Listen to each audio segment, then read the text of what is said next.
नर्मदापुरम को रुख करते हैं। यहाँ पर नशे में कुल्हाड़ी लेकर आंगनवाड़ी केंद्र एक शख्स पहुंच गया।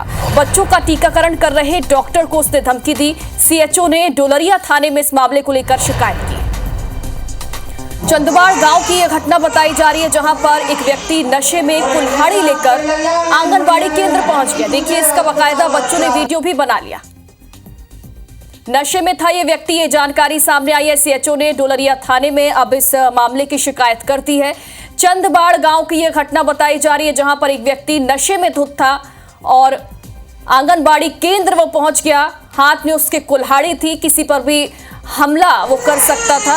तस्वीरें देखकर ये समझ में आ रहा है। बच्चों का टीकाकरण कर रहे डॉक्टर को भी उसने इस दौरान धमकाया, धमकी दी। हालांकि मामला क्या था, वजह क्या थी, ये जानकारी अब तक सामने नहीं आ पाई है। और ज्यादा जानकारी के लिए हमारे सहयोगी अतुल हमारे साथ जुड़ गए हैं। बताइए, क्या अपडेट मिल रहा है, क्या जानकारी मिल रही है, आखिर क्यों ये शख्स इस तरीके से पहुंचा था आंगनबाड़ी केंद्र?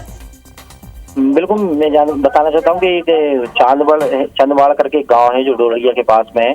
वहां पर नशे की हालत में एक युवक आंगनबाड़ी केंद्र पर पहुंचा था। आंगनबाड़ी में जो डॉक्टर आए थे, टीकाकरण अधिकारी, वो सभी बच्चों का टीकाकरण कर रहे थे। युवक इस बात से नाराज था कि घर घर जाकर टीकाकरण करना चाहिए था, जबकि जो डे होता है शुक्रवार का, उस दिन जो टीकाकरण होता है वो आंगनबाड़ी में होता है। सारे बच्चों को इकट्ठा करके आंगनबाड़ी में लाया जाता है और आंगनबाड़ी में ही सभी बच्चों का रजिस्टर के हिसाब से किस बच्चे को कौन से समय का टीका लगना, उसको वहां पर आंगनबाड़ी में टीकाकरण सुनिश्चित किया जाता है। साथ में डॉक्टर और नर्स भी वहां पर पूरी टीम रहती है, जिसमें कि किसी बच्चे को कोई दिक्कत हो तो वहां पर उसका सरलता से इलाज किया जाए। जब ये जो नशे की हालत में वो व्यक्ति था, शराब के भयंकर, ये आंगनवाड़ी केंद्र पर पहुंचता है और लगभग डॉक्टर को और आंगनवाड़ी कार्यकर्ता को रेगुलर उनको डराता है, धमकाता है। वजह क्या थी, क्यों इस तरीके से ये शख्स पहुंचा था? क्या किसी व्यक्ति विशेष के लिए यहाँ पर इस तरीके से नशे में धुत होकर पहुंचा था?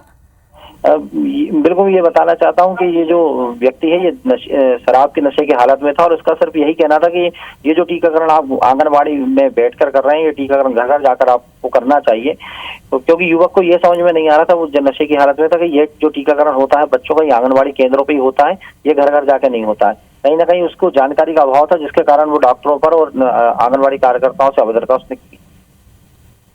यानी डराने और धमकाने के लिए सिर्फ ये शख्स यहाँ पर पहुंचा हुआ था। देखना होगा क्या एक्शन इस मामले में लिया जाता है। शुक्रिया आपका।